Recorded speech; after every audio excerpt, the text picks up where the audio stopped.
कि बिगाड़ा पार्वती जी ने नारद का, ऐसा दूल्हा बता दे हमें मालिक है वो चौथी चले। अब भोले बाबा हमारे बस्ती में नगर भ्रमण करते हुए दरवाजे पर पहुंचे, बनाते उचित आसन पर। माता मैना को पता लगा दूल्हा सरकार आ गए, चलो इनका स्वागत करें। तो बढ़िया पंचमुखी आरती और सोने के लोटा में बढ़िया जल। हालांकि अब तो माताएं भगवान के सामने भी झूठ बोलती हैं। नहीं आपने देखा है कि जब प्रसाद के साथ चढ़ाने जाएंगी तो एक गीत गाती है, सोने का गड़ुआ गंगा जल पानी सफेद। अरे समय के साथ बदल दीजिए गाना। अब मत कहिए सोने गड़ुआ गंगा जल पानी, अब कहिए स्टील की लुटिया सबर सबर सेवल को पानी। भगवान को प्यास लगी होगी तो, हालांकि पीने भी नहीं देंगे, ये पीने नहीं देती। क्या कहेंगे पाना 85 को बीरा लगाओ, अब 85 पान पहले मुंह में ठोक दे, बताओ पानी पीएगा। लेकिन उस समय ऐसी बात नहीं थी। मैना ने सोने की थाली में पंचमुखी आरती और सोने के लोटे में जल, और जैसे आरती करने के लिए पहुंची करिया नाग ने कहा माता जी आरती नहीं उतरेगी, थाली अलग रखो। लेकिन इशारा नहीं समझ पाई। नाग ने कोई इशारा किया आरती नहीं होगी। अरे शंकर जी के इतनी लंबी दाढ़ी जटा झूठ है, इतनी भयंकर गर्मी है, एक भी अगर आग की चिंगारी शंकर जी की तरफ पहुंच गई तो फायर ब्रिगेड की गाड़ी बाद में आएगी, शंकर जी क्लीन से पहले हो जाएंगे। लेकिन मैना नहीं मानी, और जैसे मैना ने आरती घुमानी चाहिए, ओम जय शिव ओम कारा, तो थाली के साथ साथ नाग ने अपना फन घुमाया। जैसे थाली घूमी वैसे चेला का फन घूमा और थाली मुंह के सामने आई तो करिया नाग ने मारी फुसकार, तो 4 मीटर थरिया 3 मीटर लुटिया, दाती बन गई, मैना बेहोश हो गई। चेला बोले बाबू जी शादी कैंसिल, अब नहीं हो सकती, अब तो विवाह किसी कीमत पर नहीं होगा। शंकर जी ने कई मर गए, लोग ठीक ही कहते विवाह ऐसा फल है, खाए तो पछताए और ना खाए। भगवान की कितनी सुंदर रचना है, जिसके लिए शास्त्रों में लिखा गया यत्र नार्यस्तु पूज्यन्ते रमन्ते तत्र देवता। लेकिन नारी की संरचना भगवान ने ऐसी गजब की है उलझाकर, इनकी मानो तो आफत और न मानो। रामायण में प्रमाण है, जब बाली को भगवान ने मारा तो बाली ने पूछा क्यों मार दिया? भगवान बोले नार सिखावन करस न काना। बाली मैंने तुम्हें इसलिए मारा कि तुमने अपनी पत्नी की बात नहीं मानी। तो बाली बड़ी जोर से हंसा। राम जी ने कहा तुम मर रहे हो, हंस रहे हो? बोले हम हंस लिए रहे हैं कि हमने नहीं मानी, हम मारे गए, और तुम्हारे बाप ने नहीं, तुम्हारे बाप ने मान ली। तब जब नहीं मानी तो हम मरे और तुम्हारे बाप ने मान ली, तो ये ऐसा फल है। शंकर जी ने कहा पहले शादी करो, और जब तैयारी पूरी हो जाती तो कैंसिल। शंकर जी के चेला बोले बस अब नहीं होगी, अब शादी कैंसिल तो फिर कैंसिल नहीं होगी किसी की, चलो लौटा दी, चलो बना। लेकिन एक बात बताएं, चेला बोले हाँ गुरु जी। शंकर जी ने कहा आज तक किसी भी सास ने अपने दामाद का इतना सम्मान नहीं किया है जितना मेरी सास ने मेरा सम्मान किया है। दामाद कितना भी सीधा हो, कितना भी सज्जन हो, लेकिन सास को एक ना एक शिकायत अपने दामाद से रहती है। हालांकि लोग कहते हैं कि भारत में माताओं के अंदर सुनने की ज्यादा क्षमता होती है, और हम कहते हैं कि भारत में स्त्रियों के अपेक्षा पुरुषों में ज्यादा सुनने की क्षमता है। आप लोग ज्यादा सुन सकते हैं, ये नहीं सुन सकती। अगर आप हमारी बात न माने तो आज शाम को ही परीक्षा कर लेना, अपने घर में जाना और अपने पत्नी के मायके की बुराई कर देना। नाम ही मालिक है जो गैस में से आग लगे। आप अपनी पत्नी की मायके की बुराई करेंगे, आपको भोजन मिले मुश्किल है, लेकिन आप लोग जब ससुराल जाते हो ईमानदारी से बताना, तुम रसगुल्ला भी खाते रहते हो और सास, सारी, सराहत तीनों तुम्हें, तुम्हारी माँ, तुम्हारी बहन और तुम्हारे बाप तक की शिकायत करते हैं। तुम्हारा बाप ठीक नहीं, तुम्हारी बहन ठीक नहीं, तुम्हारी अम्मा ठीक नहीं, हमारी बिटिया की बड़ी संकट में बड़ा कष्ट देती, और तुम न खाना बंद करते हो, न टेम्परेचर गर्म होता है, हल्के हल्के मुस्कुराती भी रहते हो, और छेना और इनका तन को करके देख रहे हो। हम नहीं कह रहे हैं, हमारी रोटी पानी बंद, ये हमें शिक्षा सब बाबा ने दी है, हमारी नहीं, हम तो रमेश कहते हैं, ये बाबा ही ने शिक्षा दी है। हम तो बताओ कि अरे हम तो पूजा करते हैं, अगर हम पूजा में करते होते तो अपनी तुलसी के वृक्ष पर जल नहीं चढ़ाते, ये भी नारी है। गाय को हमने मां कहकर संबोधित किया है, ये भी नारी है। 9 दिन हमने व्रत किया है, वो भी नारी है। और हमने इस देश की मिट्टी को भी अपने मस्तक पर लगाकर एक नारा लगाया है, भारत माता की जय, क्योंकि यहाँ की मिट्टी को भी हमने माँ का दर्जा दिया। तो हम तो नारी की पूजा करते हैं। हम कहते निंदा कर सकते हैं, नारी निंदा मत करो, नारी धरती खान, नारी से पैदा हुए ध्रुव प्रहलाद समान। लेकिन यह समता थी सुनने की, कौन कितनी ज्यादा सुन सकता है। चाहिए मान लो कि हम लोगों पर बीतती है, इसलिए ज्यादा सुनने की क्षमता है। शंकर जी ने कहा था कितना सम्मान किसी भी साथ ने अपने दामाद का नहीं किया है जितना मेरा सम्मान। चेला बोले गुरुजी तुम्हें देख के वो आरती की थलिया फेंक गई, ये सम्मान है। शंकर जी ने कहा जिस समय मेरी सास मैना ने देखा कि मेरे दामाद के मस्तक पर चंद्रमा शोभा पा रहा है। अच्छा अब बताइए, जिसके मस्तक पर चंद्रमा शोभा पा रहा हूं उसे दीपक दिखाने की जरूरत है। ये माने शर्म के मैना ने आरती फेंक दी। चेला बोले गुरुजी वो पानी की लुटिया।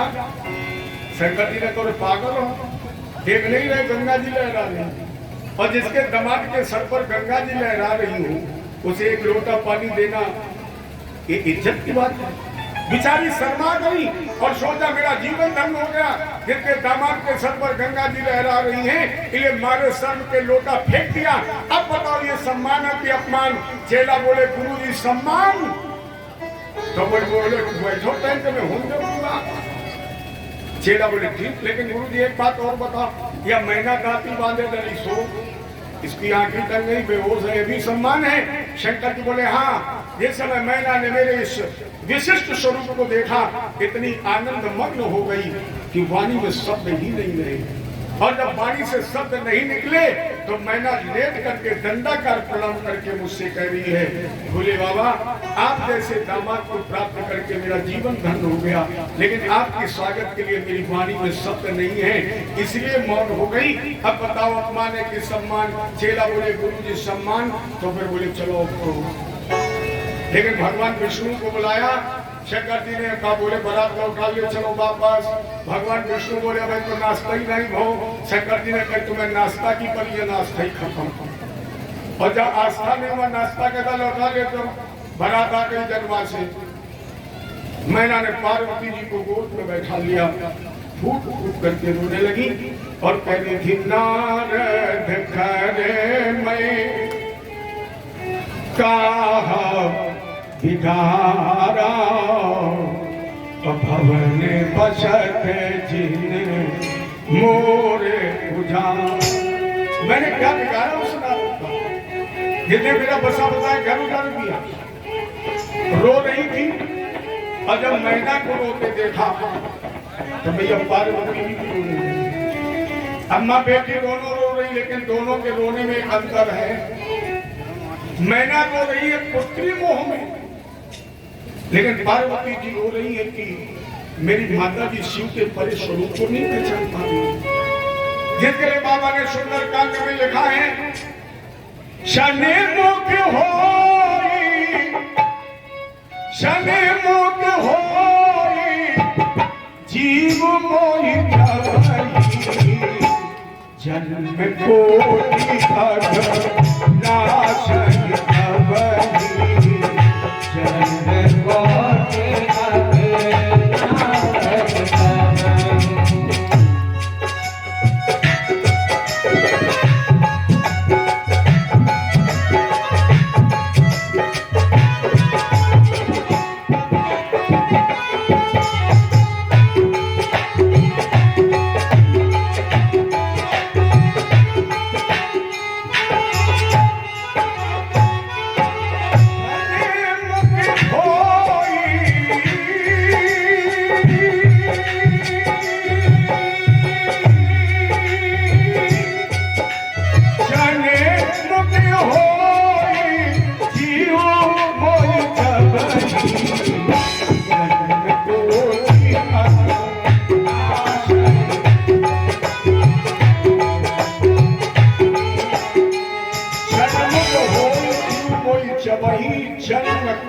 और भोलेनाथ हमारे सामने हैं और मेरी मैया फिर भी परे रूप को नहीं पहचान पा रही है, इसलिए माता जी रो रही है। राजा हिमाचल का विवाह हो न हो ये बात की बात है, बरातियों का तो स्वागत किया जाए और राजा हिमाचल ने तैयारी कितनी अच्छी की है। यहाँ हिमाचल रचो बिताना अति विचित्र नहीं जाए बखाना। हमारे संतों ने तो यहाँ तक कहा है कि 7 समुद्र की स्याही और 50,000 करोड़ योजन इस पृथ्वी का कागज कल्प वृक्ष की लेखनी राजा हिमाचल की तैयारी का वर्णन नहीं किया जा सकता है। तैयारी इतनी अच्छी और बराती कैसे है, जिनके मुंह उनके हाथ नहीं, जिनके हाथ उनके पाए नहीं, जिनके पाए उनके पेट नहीं, जिनके पेट उनके मुंह नहीं। जैसे बारातशाला में पहुंचे और एक तरफ से बारात देखी, राजा हिमाचल ने कहा 500 बोरा रसगुल्ला सब भी खा सका। अब बताओ खाएगा कौन? और जैसे अभिमान आएगा खाएगा कौन? शंकर जी ने कहा चिंता मत करो राजा साहब, अगर 2 बराती खान चले गए तो भगवना बचे को मुश्किल है। शंकर जी ने कहा दो, उसमें एक बराती का नाम था श्रृंगी और दूसरे का नाम था भृंगी। ये नाम शुक्राण में है, लेकिन हम लोग कथावाचक ज्यादातर नाम उनके रख देते हैं शुक्र और शनि, लेकिन नाम उनके श्रृंगी और भृंगी थे। शंकर जी ने कहा दो, भैया कहा बाबा भूख लगी, सुलग के रोने लगे। बाबा भूख के बारे दम निकली जा। राजा हिमाचल ने सरकार जी से कहा बच्चों को ले जा भोजन कराओ। अब नाई बच्चों को लेके चला। रास्ते में शुक्र ने पूछा, कहता था भोजन करने चल रहे तुम क्या खाओगे? शनिश्चर ने कहा जितनी तेल की और जितनी लोहे की वो सब हमारी दूध में। शुक्र ने कहे तो चिंता नहीं करो, हुंडा पत्तल कच्चो पक्को आलू भाटा बचो सो हमारी दूध में।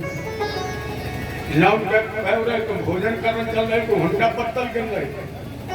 बच्चे बोले तुम अपने राजा के आदेश का पालन करो और हम अपने दूल्हा सरकार के आदेश का पालन करें। दोनों सरकारें हैं, तुम अपने सरकार की मानो, हम अपने सरकार की माने। तुम्हारे सरकार का आदेश मुझे खिलाओ और मेरे सरकार का आदेश जब दिखाओ।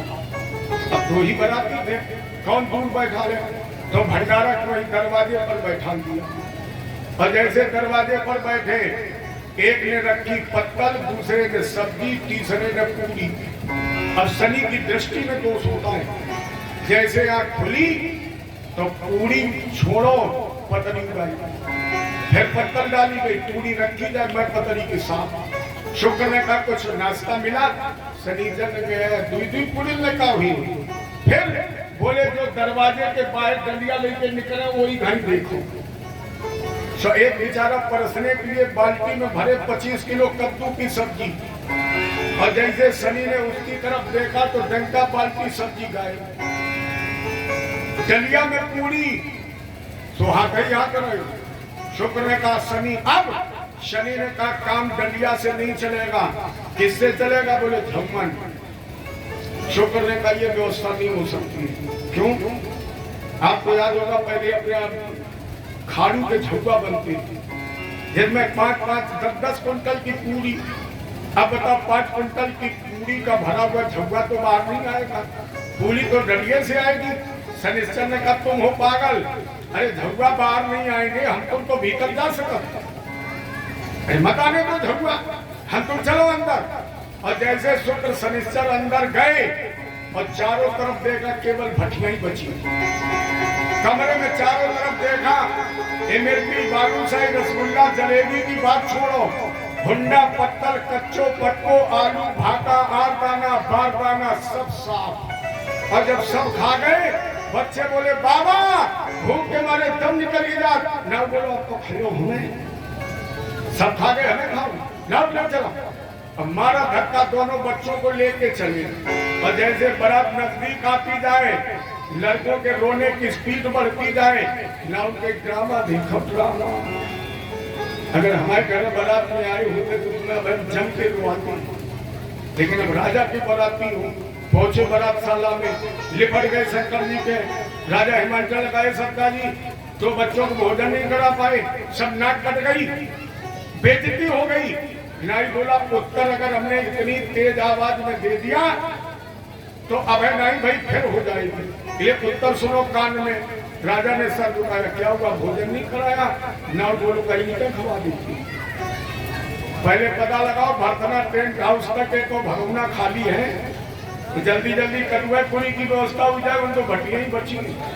राजा हिमाचल राज में मैंने अभिमान किया है, इसलिए भोले बाबा के चरण पकड़ ले। देव देव महादेव भूतात्मन भूत भाव देवाधिपति महादेवा सुतोष तुम्हें अवघर दानी और तारक हर दीन जन जान।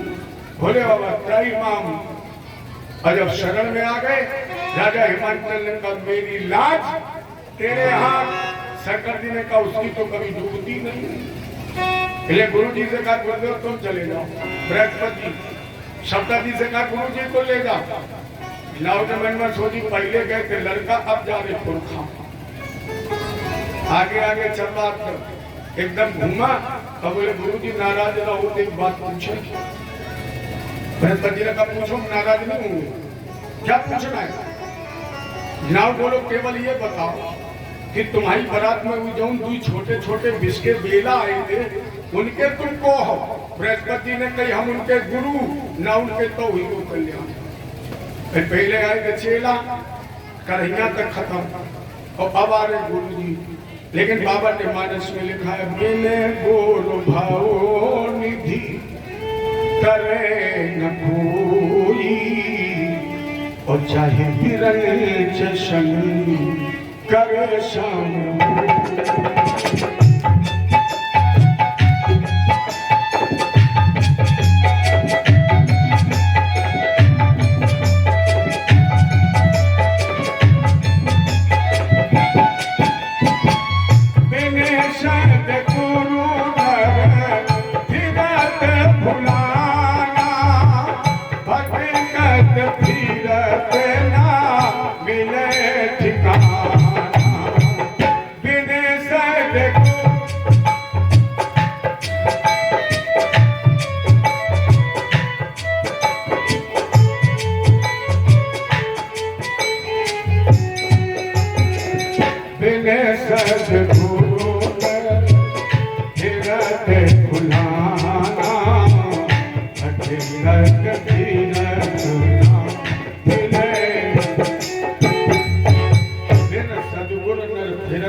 मिले ठिकाना।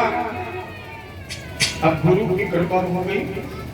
बृहस्पति भंडार गृह में पहुंचे, तुलसी का दल छोड़ा और भैया अन्नपूर्णा का ध्यान किया। ओम भिक्षाम देहि, कृपा अवलंबन करी माता अन्नपूर्णेश्वरी।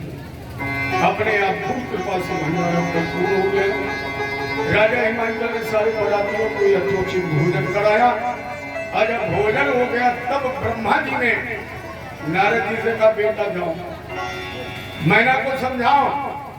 नारद जी ने कहा पिताजी हम आग लगा तो सकते हैं, लेकिन आग लग जाए फिर कोई कह दे पानी डाल दो, नहीं हो सकता है, पानी नहीं डाल सकते। फिर देख लो इस समय माता जी सबसे ज्यादा हमें से तो नाराज है।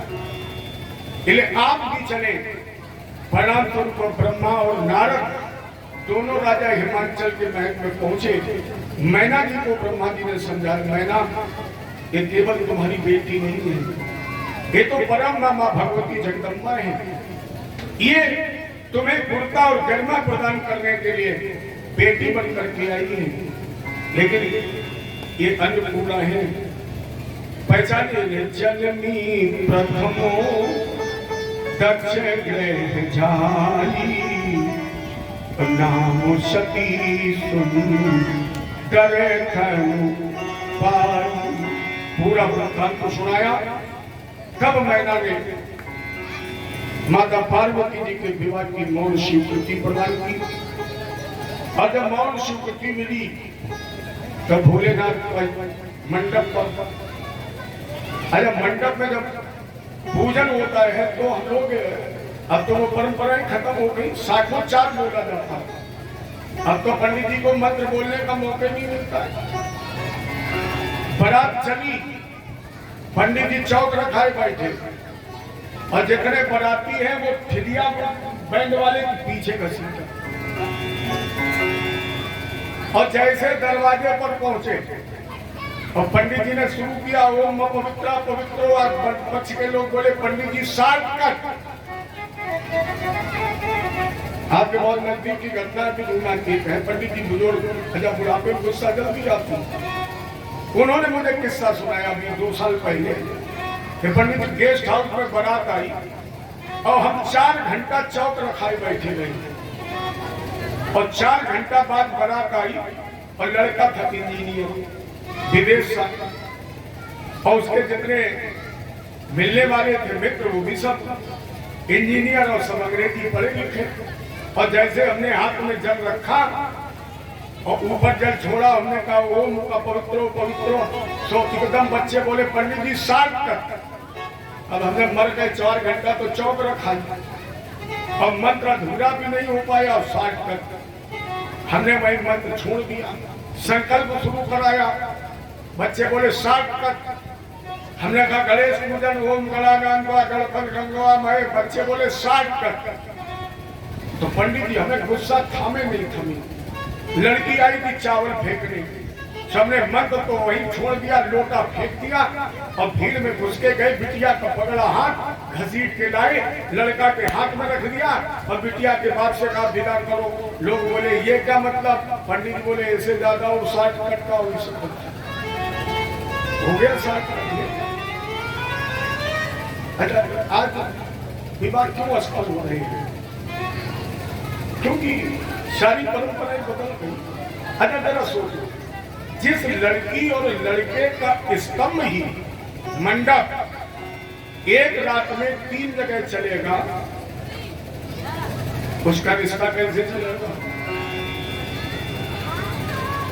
पहले मंडप सिरवाने का भी मुहूर्त देखा जाता था, अब तो भरतला गेस्ट हाउस से मड़ो लेके चले, नदी किनारे आए, बोले को लौट के यही फेंक दे। तुम्हारे घर में इतनी जगह नहीं है। मैं ये नहीं कर, मैं गेस्ट हाउस का विरोध नहीं करता, सारे कार्यक्रम आप गेस्ट हाउस में करें।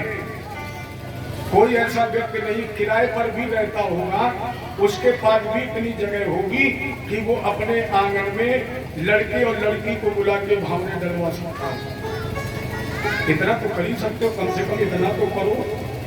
शाम को मंडप गड़ा, लाद लिया रिक्शा पे, गेस्ट हाउस में रख दिया सच प्रभा में और सवेरे उठो। अब वो भी वहां रखा नहीं, एक कोने में रखा रहा और दरवाजा जब बोले भौरी तो बोले अब उठा के डाल दो। सारी परंपराएं सुनाओ। अपने ग्रंथों में वैज्ञानिकता भरी है। अगर इन ग्रंथों को हमने माना होता तो अभी जो विषम परिस्थिति हमारे यहाँ 1-2 साल से चल रही है वो चलती ही नहीं, हो ही नहीं सकती। अरे जब कोरोना हुआ तो सरकार क्या करती है? हाथ धो। हमारे ग्रंथों में तो पहले से लिखा है, नहाने जाते थे पहले हाथ धोते, नहाते थे तब हाथ धोते, पूजा में बैठते तब हाथ धोते, पूजा से उठते तब हाथ धोते, भोजन करने जाते तब हाथ धोते, भोजन से उठते तब हाथ धोते, सोने जाते थे तब हाथ धोते, जागते थे तब हाथ धोते, बाहर से लौटते थे जूता बाहर उतार देते थे, कपड़े उतार के हाथ पैर धोकर अंदर जाते थे। मान लो इतनी बातें कोरोना हो गई थी, पहले से मान गए। लेकिन जानते हो ये मुसीका तो मान दिया गया, ये मास्क नहीं है, मेरे शब्दों में ये मुसीका है। अच्छा बताइए ईमानदारी, मुसीका किसको लगता? आदमी मोबाइल में कोई अंतर है?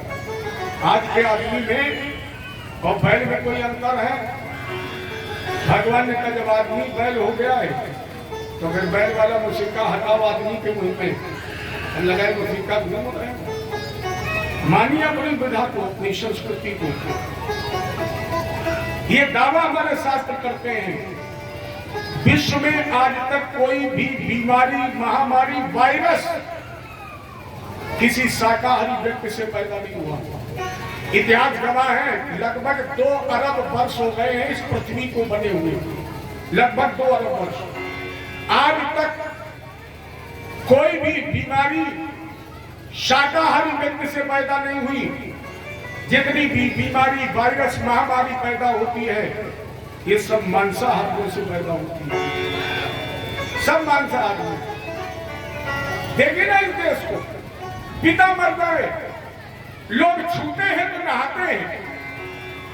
पिता मर जाए तो लोग छूकर नहाते हैं, और वही लोग सड़क पर काट कर खा लेते हैं, वो नहाते हैं। मतलब मार के खा जाओ वो पवित्र है, और अपना जन्म देने वाला बाप मर जाए वो अपवित्र है। वो छूत हो गया और काट के खा गए। अच्छा, जो मर जाता है उसका ठिकाना कहाँ होता है? शमशान घाट। और तुम जितने खा गए माने पेटे के, तुमने शमशान घाट बना दिया। सारे मुर्दा पे पेटे ही इकट्ठे कर रहे हैं। देखो, मांसाहारी और शाकाहारी जीवों की संरचना में अंतर है। कुछ लोग तो कहते हैं पंडित जी, अगर बकरा खाया नहीं जाएगा तो हल चलाया जाएगा।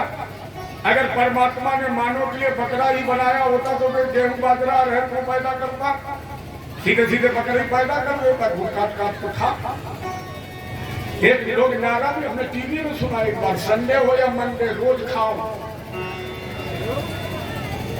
संडे हो या मंडे रोज खाओ अंडे। और फिर जब चलेंगे वहां गंदे, हर काम नहीं आएंगे हथकंडे, प्यारे ढीले हो जाएंगे बहुत गंदे। आपने कभी गौर किया मांसाहारी जानवर और शाकाहारी जानवर की संरचना में अंतर है?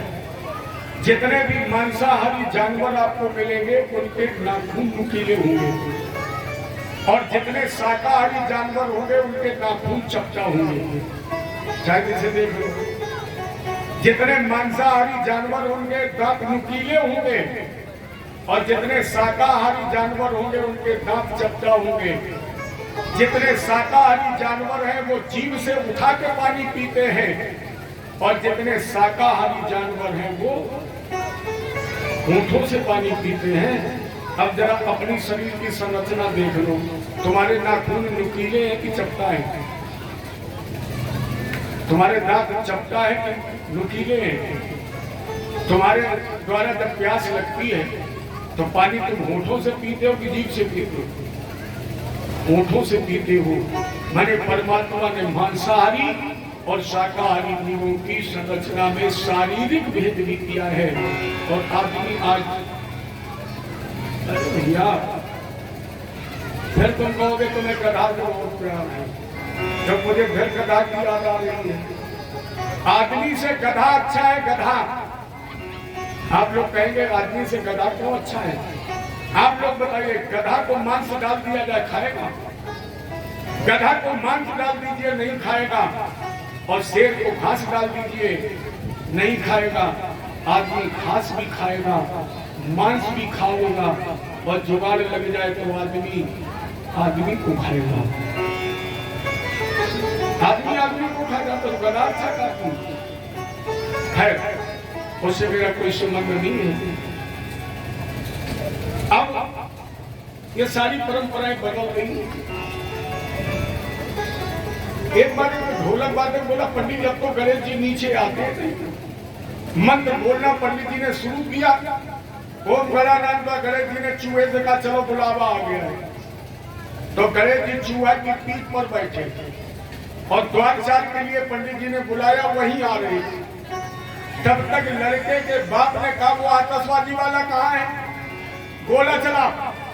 अब चूहा में दम कितनी, तो एक बार तो गोला धड़ाम से हुआ जमीन पर और एकदम सर से गया आकाश, और जैसे उसने 3 आवाजें मारी धड़ाम, तो चूहा तो गणेश जी के पैर से निकला, फरार हो गया, और गणेश जी बेचारे धम्म से नीचे गिरे।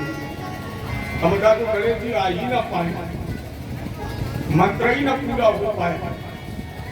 मुहूर्त पंडित जी ने भावर कर दिया 11 बजे, और बारात पहुंची बैंड बजते बजते 4 बजे। दोष पंडित जी को लग गया, कैसा विवाह बिछाना था। अरे आप अपने संस्कार को पहचानिए, समय का सदुपयोग करिए, जो आवश्यक है उससे हम पीछे हट गए थे। अब कोई मंत्र के चक्कर में नहीं। और जब चिंता मत करो, हमारी नीचे चर्चा हो रही, पंडित जी कह रहे कहाँ पुराने जमाने में पड़े हो? हमने कहा क्यों?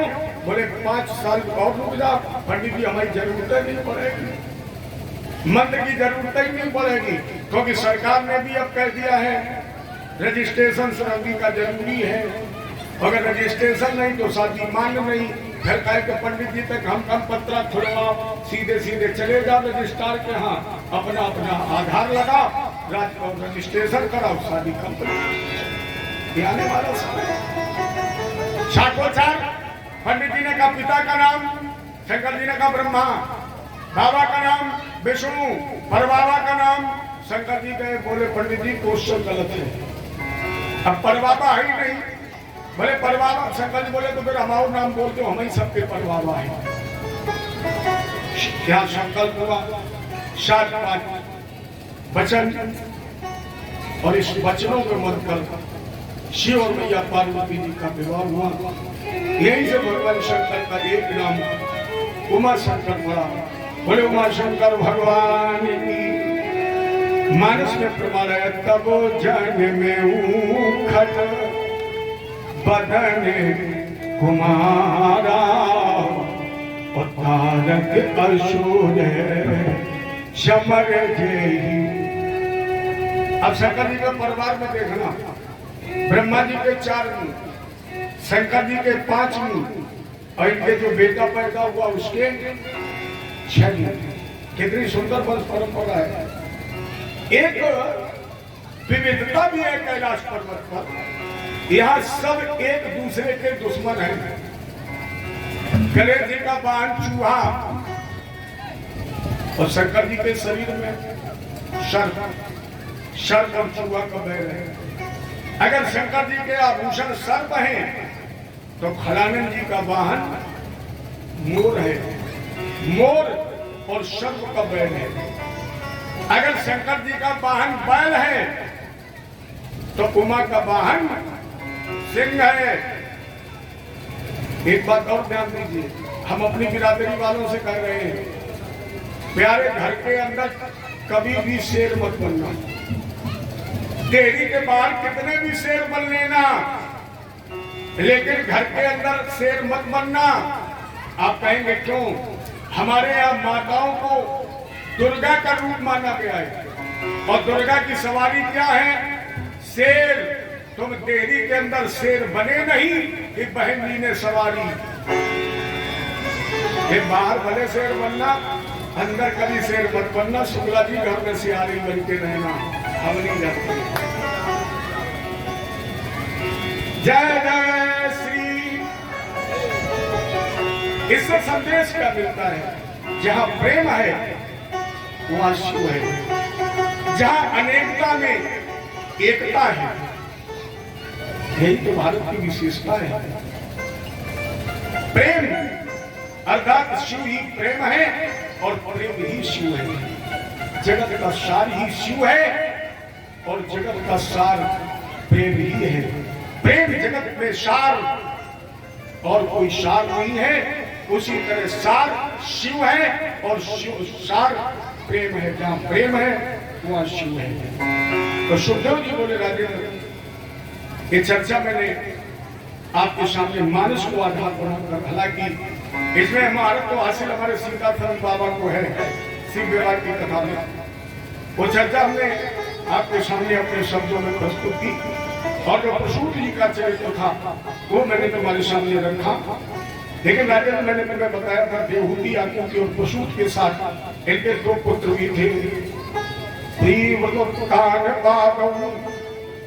शतरूपा पते सुतम। 2 पुत्र थे, प्रीव्रत और उत्तानपाद। जाए उत्तानपादस्य सुनीति सुरच किस्तयो। उत्तानपाद के 2 पत्नियां थी, सुनीति और सुरुचि। भागवत जी में ऐसा कोई उल्लेख नहीं है कि उत्तानपाद ने एक स्त्री के होते हुए दूसरा विवाह क्यों किया। इसका उल्लेख नहीं है। एक ही लाइन में दोनों के नाम हैं। जाए उत्तानपादस्य सुनीति सुरच किस्तयो। उत्तानपाद के 2 पत्नियां थी, सुनीति और सुरुचि। सुरुचि प्रेसुर ने तुरायत सुतो ध्रुवा। सुनीत से जो पुत्र पैदा हुआ था इसका नाम रखा गया था ध्रुव, और सूरज से जो पुत्र पैदा हुआ इसका नाम रखा गया था उत्तम। अब हम लोगों के पास जब समय होता है तो अन्य घटनाओं का यह उल्लेख करते हैं, और उनमें एक घटना प्रमुखता से हम लोग देते हैं कि सुनीत जब निसंतान रही तो इसी निसंतानता के अभाव को दूर करने के लिए सुनीत के अनुरोध पर उत्तानपाद ने दूसरा विवाह सूरज के साथ किया। ये हम लोग अपना एक प्रमाण देते हैं। यहाँ जब कोई युवा लड़की, कोई जवान लड़की अपने से अधिक उम्र के पुरुष को अपना पति बनाती है तो उसका एकमात्र उद्देश्य होता है मेरे गर्भ से जन्म लेने वाला बच्चा मेरे पति की सारी संपत्ति का वारिश बने। मैंने केवल धन के लालच में, और ये सूरज ने प्रकट भी किया है।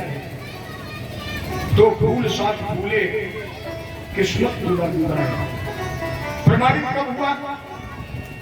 जब 5 वर्ष का ध्रुव अपने भाई उत्तम के साथ खेलते हुए राजमहल में पहुंचा और उत्तानपाद ने दौड़ करके गोद में उठा लिया। उत्तम ने देखा जिस पिता की गोद में मैं बैठता था आज उसमें मेरा सौतेला भाई बैठ गया, वही बैठ करके रोने लगा। ये रोने की आवाज जब सूरज के कान में आई दौड़ करके देखा वो मेरे पति की गोद में तो सौतेला पुत्र बैठा है। अगर इसी तरह ध्रुव राज दरबार राजमहल में आता रहा, इसी तरह ध्रुव अपने पिता की गोद में खेलता रहा और कहीं उत्तानपाद का विशेष स्नेह प्रेम ध्रुव के प्रति हो गया, तो जिस राज्य की चाहत में मैंने न चाहते हुए भी व्रत उत्तानपाद को अपना पति बनाया, वो उद्देश्य निर्देश हो जाएगा। तो क्यों ना ध्रुव को इतना अपमानित कर दें, इतना प्रताड़ित कर दें कि उत्तानपाद के पास ये पुनः आ ही ना सके। ध्रुव की पकड़ ली बात और कार्य ध्रुव तेरे भाग्य में पिता की गोद में बैठने नहीं लिखा है। गर्भे तुम साध्यात्मानम यदि छसन पाशन। अरे ध्रुव बैठन को नृप गोद जो लिखा हो तो करूं, तो सुनीत के गर्भ से काहे बोले तू जन्म। अरे ध्रुव अगर तेरे भाग्य में पिता की गोद में ही बैठना लिखा होता तो तू अभागिन सुनीत की कोख से जन्म नहीं लेता। अभी कोई बिगड़ा नहीं है। अगर तुम्हें रात की उत्कंठा है, अगर पिता की गोद चाहिए तो ध्रुव त्याग दो ये शरीर और मेरे गर्भ से जन्म ले लो। असली बात पकड़ ध्रुव तेरी और मंदिर बाहर बाप पकड़ करके ध्रुव को धक्का मार के भगा दिया। अब ध्रुव कैसे चला?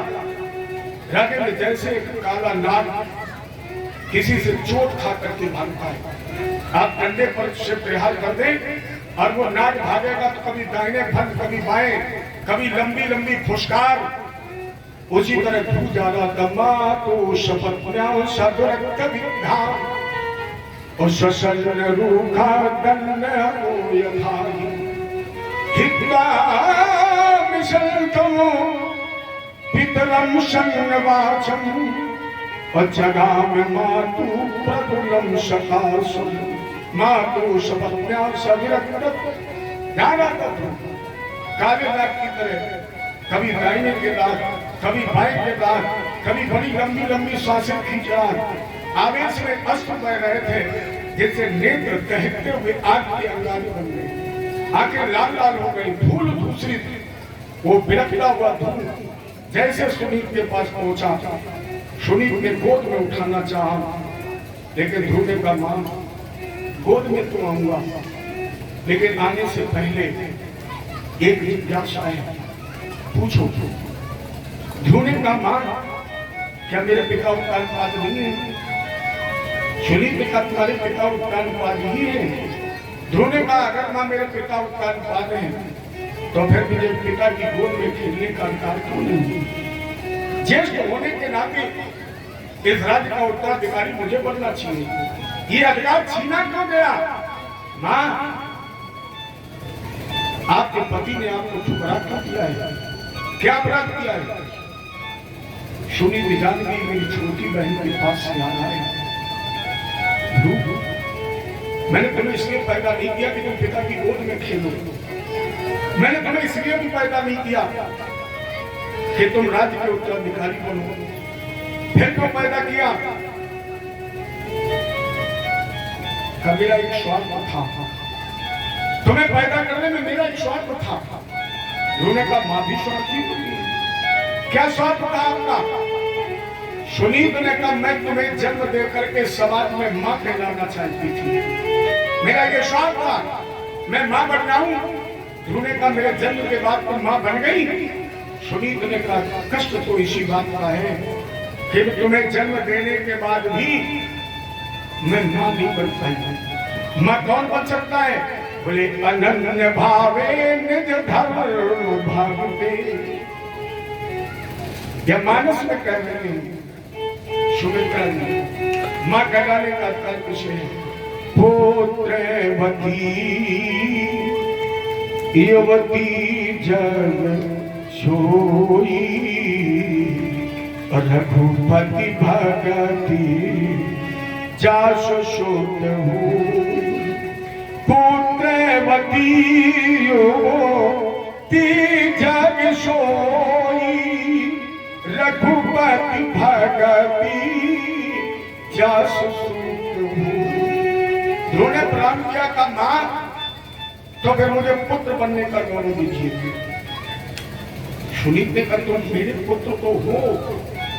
ध्रुव ने कहा मां, अगर तुम्हारी कोख से जन्म लेने के बाद, तुम्हारी गोद में खेलने के बाद मैं तुम्हें मां नहीं बना सका, तो अभी मैं पुत्र भी नहीं बना। सुनीत ने कहा तुम पुत्र कैसे बनोगे? ध्रुव ने कहा वही मानस कह रही है। सुने जननी सोई सुते बड़ भागी अजो तुमा तो चरण अनुरागी। सुने जननी सोई सुते बड़ भागी जो तुमा तो चरण अनुरागी। सुनो प्रणाम किया, मां का आशीर्वाद लिया। कुछ विद्वानों ने यहाँ टीका की कि ध्रुव जब गया तो सुनीत ने कहा मेरे नेत्रों पर पट्टी बांधा। ध्रुव इस संसार के व्यवहार का दर्शन सुनीत तभी करेगी जब आप अपने हाथों से मेरे नेत्र की पट्टी खोलोगे। सुनीत के नेत्रों पर पट्टी बांधी ध्रुव चल पड़ा। ब्रह्मावर्त बिठूर से चलता हुआ मैथा पहुंचा। जैसे आजकल मैथा कहते हो, इसका नाम मंथा था।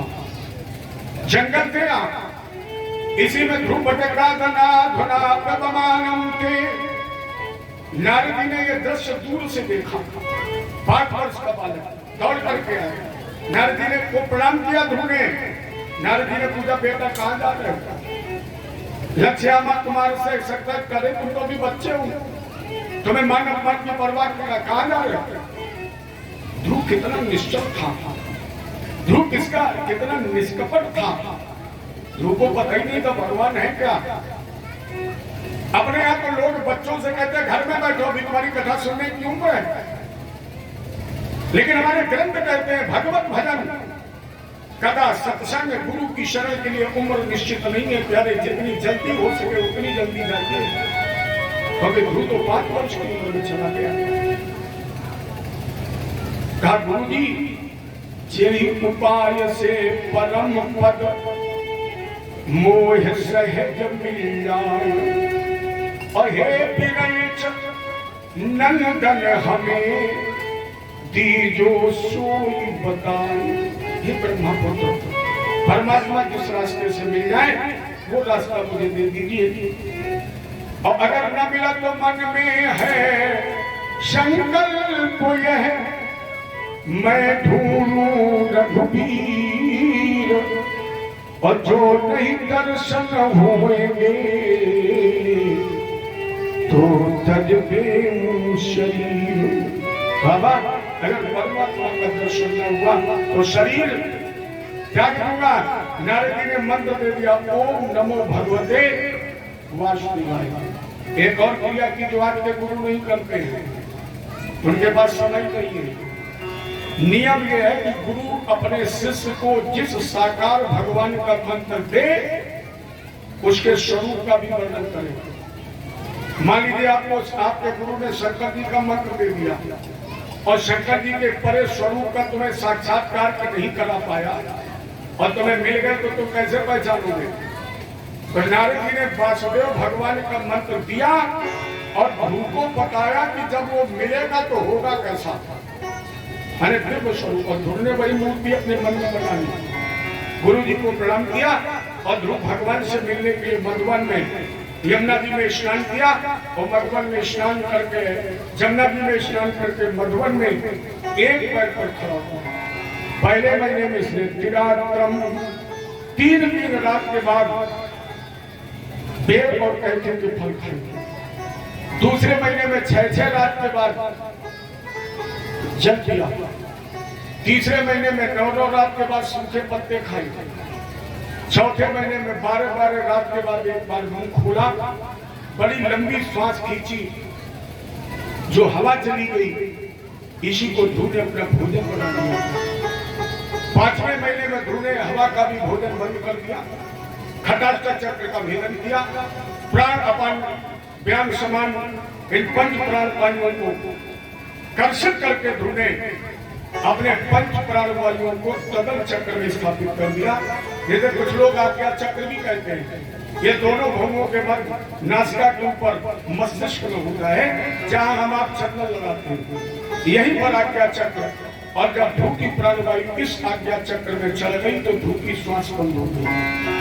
और जब ध्रुव की श्वास बंद हो गई तो चराचर जगत की श्वास बंद हो गई, क्योंकि महाप्रलय में बचे न कोई और तबो न नाश भक्त कर होई।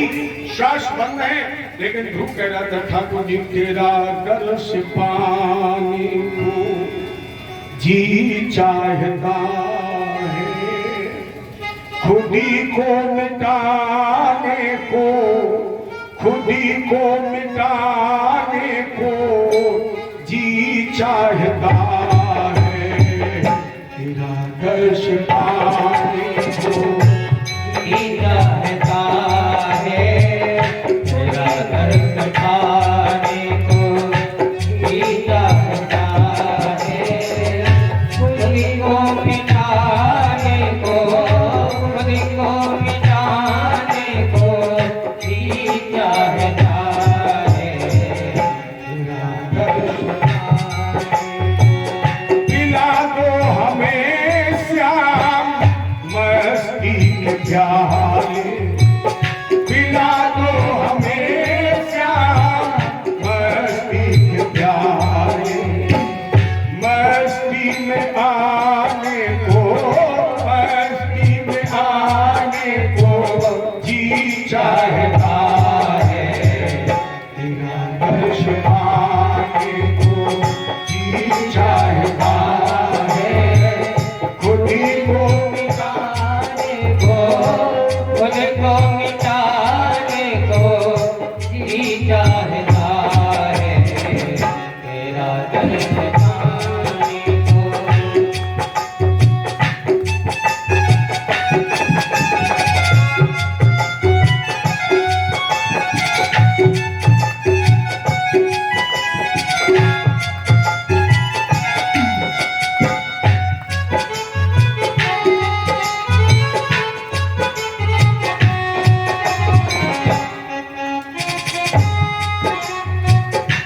दुनिया मेरे श्याम नजरों का धोखा, ये दुनिया मेरे श्याम नजरों का धोखा, इसे छोड़ने को, इसे छोड़ने को जी चाहता है, तेरा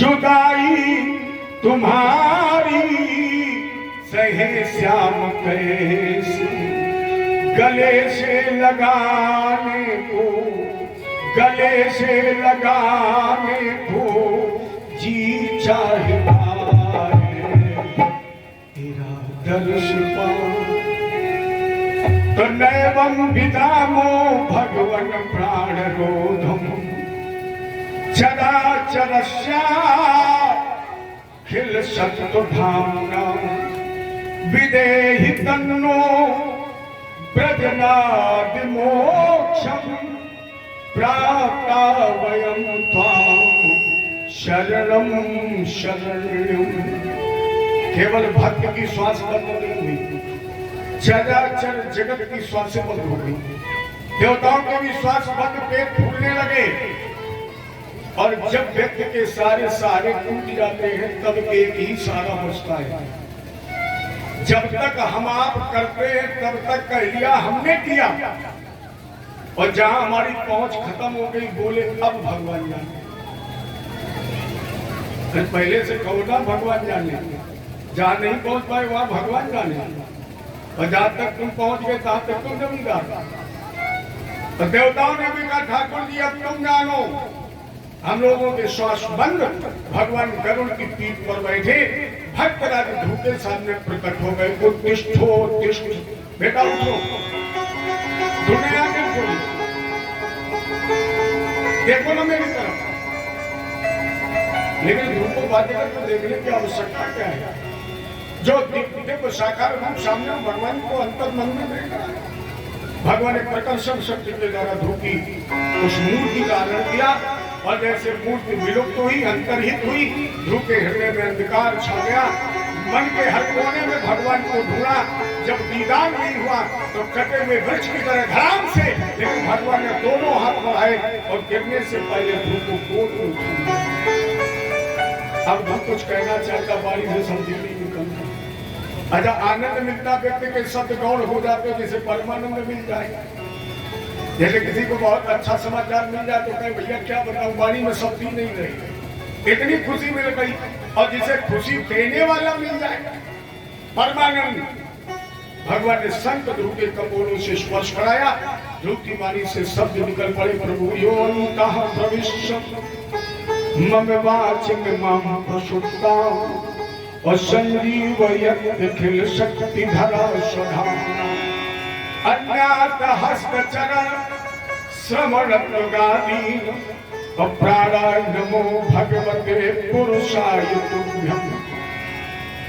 अब मेरे अंतःकरण में प्रविष्ट होकर, यो अंतः प्रविश्य, मेरे अंतःकरण में प्रविष्ट होकर जिन्होंने मेरी मृत इंद्रियों को, हाथ पांव कान पचास को बिल्कुल मृत प्राप्त हो गई, इन्हें जीवित कर दिया है, ऐसे दीवर जीवन दान देने वाले अंतर्यामी प्रभु, हम आपको बारंबार प्रणाम करते हैं, नमन करते, नमस्कार करते हैं। भगवान बोले ध्रुव और प्रसन्न वर मांगो। ध्रुव ने कहा मांगने के लिए शेष क्या रह गया? जैसे जगन्नाथ की गोद प्राप्त हो जाए, उससे परम पिता का प्यार मिल जाए, उसके लिए मांगने और शेष क्या रह गया? भगवान बोले तुम भूल गए लेकिन हम नहीं भूले। क्या भूल गए हम? ध्रुव ने भगवान से पूछा क्या भूला हूं मैं? भगवान बोले मेरा भाव, मेरा सिद्धांत तुम भूल गए। आपका सिद्धांत क्या है? भगवान बोले भाव का भूखा हूं मैं, भाव जग में सार है, अब भाव से भजता मुझे जो भाव से मेरा। हम तो भक्त को भाव से मिलते हैं। अच्छा, भगवान की बात छोड़ो, आपके विरोधी में ऐसी कोई चीज है बगैर भाव के मिल जाएगी। और जब संसार की वस्तु बगैर भाव के नहीं मिलती है तो भगवान बेभाव मिल जाएगी। केवल एक अंतर है, संसार की वस्तु संसार में और संसार में। अगर वस्तु खरीदना चाहते हो तो धन का भाव, और भगवान को खरीदना चाहते हो तो मन का भाव। मीरा की तरह कहिए मेरो तो गिरधर गोपाल, दूसरों नहीं कोई। प्यारे जरा चिंतन करो, मीरा ने जब ये भजन गाया तो क्या भगवान के अलावा कोई दुनिया में था नहीं? सभी थे, लेकिन मीरा को कृष्ण के अलावा कोई दिखाई नहीं पड़ रहा। जिस समय चिड़िया द्रोण ने वृक्ष पर रखी अपने शिष्यों के धनुर्विद्या के परीक्षण के लिए, पूछा क्या दिखाई पड़ रहा है, तो केवल अर्जुन थे, बाकी सब फेल हो गए। अर्जुन ने कहा गुरुजी केवल चिड़िया का सर पास हो गए। अर्थात जैसे अर्जुन का लक्ष्य था चिड़िया का सर, जैसे मीरा का लक्ष्य था केवल कृष्ण और कोई दिखाई नहीं पड़ रहा था, उसी तरह अपने दृष्टि में बसा लीजिए मनमोहन को और मीरा की तरह गा लीजिए मेरे बसो मेरे नयन में न लाया। जब ये भाव बन जाएगा, भगवान बोले मैं भाव से मिलता हूँ, ले जाओ तुम, जब तुम मेरे दर्शन के लिए आए तुम्हारे मन में भाव था पिता की गोद का अधिकारी क्यों नहीं, ले लौट करके जाओगे तुम्हें पिता का प्यार मिल जाएगा। तुम्हारा भाई उत्तम यक्ष के द्वारा मार दिया जाएगा, जिसके वियोग में तुम्हारी सौतेली माँ सोती अपने प्राणों का त्याग कर देगी, निष्कंटक तुम्हारा राज्य होगा, 36,000 वर्ष तक राज्य का भोग करोगे और इसके बाद माँ के निर्देशानुसार तुम्हें मेरी गोद चाहिए थी और मेरी गोद तो ये अखंड आकाश है। इधर ध्रुव तुम्हारी गोद के लिए आकाश में आज हम एक नए लोक का निर्माण कर रहे हैं, जिस लोक का नाम ही पड़ जाएगा ध्रुवलोक। भगवान ने इसे ध्रुवलोक बनाया। ध्रुव ने प्रणाम किया, भगवान जब चले तो ध्रुव ने कहा रघुनाथ अनाथ की जय दया, अब्बर दी जय कि संत ही साथी नहीं, अद्वक गम भद्वेश गले दिल के और गुरु संत कृपा हर साथी रहे, जन रूप जनार्दन मूर्तियों में और भगवंत स्वरूप दिखाती रही, अनिज मंजुल साधु समाधन सी और सत्संग सुधा बरसाती रहे। भक्त ने कहा जगत पर देवा सब नश्वर तुम्हारी सेवा के नाथ कृपा कीजिए और प्रेम भगत दियापन मोही कीजिए। एक ने वरदान प्राप्त किया, बहुत सुंदर एक प्रार्थना को लाइनों करने, यही कथा को विश्राम देते और कल की कथा प्रहलाद चलिए दो बार वही सुंदर स्तुति सभी लोग गाले और यही से कथा का विश्राम। तुम्ही हो माता पिता तुम्ही हो, तुम्ही हो माता पिता तुम्ही हो, तुम्ही हो बंधु सखा तुम्ही हो, तुम्ही हो माता पिता तुम्ही हो, तुम्ही हो बंधु सखा तुम्ही हो, तुम्ही हो माता, तुम्ही हो माता पिता तुम्ही हो, तुम्ही हो बंधु सखा तुम्ही हो, तुम्ही हो माता पिता तुम्ही हो, तुम्ही हो बंधु सखा तुम्ही हो, जो मिल सके ना वो भूल हम है, तुम्हारे चरणों की धूल हम है, जो मिल सके वो भूल हमें है,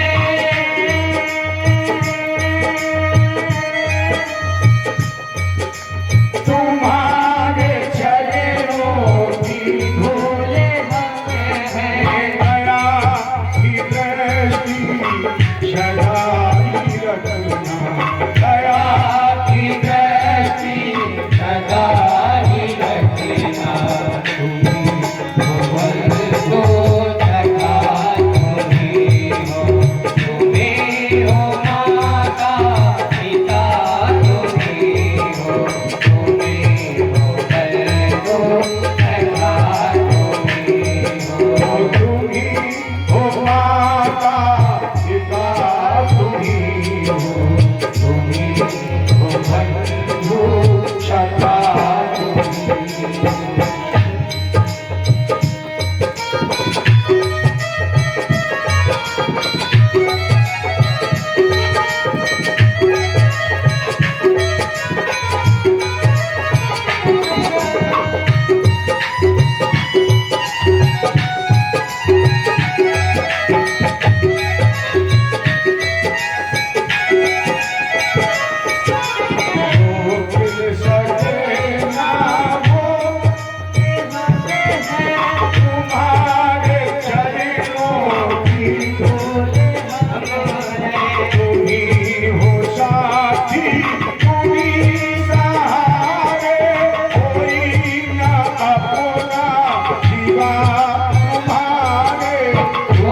हो साथी कभी सहारे, कोई ना कोई तुम्हारे, दया की सगाई रखना, दया की गति सगाई रखना।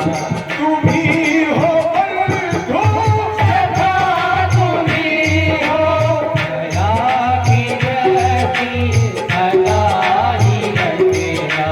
तुम ही हो बंधु सखा, तुम ही हो तुम ही हो माता पिता, तुम ही हो, तुम ही हो सखा, तुम ही हो, तुम ही हो माता पिता, तुम ही हो, तुम ही हो बंधु सखा, तुम ही हो बंधु सखा, तुम ही हो। जब भक्त भगवान की मन में बसा कर तेरी मूर्ति,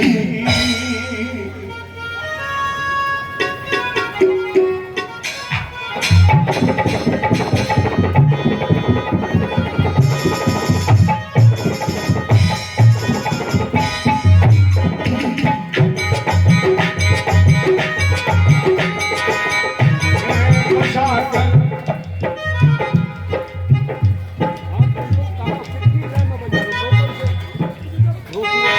बोल भागवत भगवान की जय।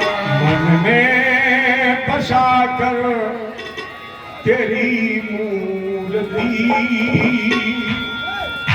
उतारो मैं गिरधर तेरी आरती, मन में बसा कर तेरी मूर्ति, उतारो मैं गिरधर तेरी आरती, मन में बसा कर तेरी मूर्ति, उतारो घट कर तेरी आरती। मन में बसा कर तेरी मूर्ति, उतारो मैं गिरधर तेरी आरती।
से क्या नहीं सोचता भगवान, जिंदगी जब तेरे नाम करती मन करो।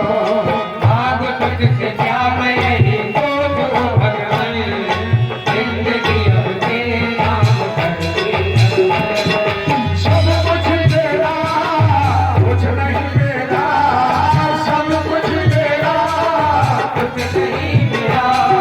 चिंता है तुझको प्रभु संसार की, मन में बसा कर तेरी गोदी उतारो मुझे घर तेरी आरती। मन में बसा कर तेरी गोदी उतारो भगवान तेरी आरती। मन में बसा कर तेरी गोदी उतारो भगवान तेरी आरती। बता कर तेरी गोदी उतारो भगवान तेरी आरती। वेद तेरी महिमा गाए संत करे ध्यान, नारद गुणगान करे श्री भगवान। वेद तेरी महिमा गाए संत करे ध्यान, नारद गुणगान करे तेरी भगवान। वेद तेरी महिमा गाए करे ध्यान, नारद गुणगान करे श्री भगवान। भक्त तेरे द्वार करते हैं पुकार, संत तेरे द्वार करते पुकार, संत तेरे द्वार करते पुकार। दास प्यास तेरी गाए आरती, मन में बसा कर तेरी गोदी उतारो भगत तेरी आरती। मन में बसा कर तेरी गोदी उतारो भगत तेरी आरती। मन में बसा कर तेरी गोदी उतारो भगत तेरी आरती। कर्पूर गौरव करुणा अवतार, संसार सारा तुझे प्यारा। हरा शंकर कल्याण नित्य भवन भवानी त्वमेव माता जगता त्वमेव त्वमेव बन्धुः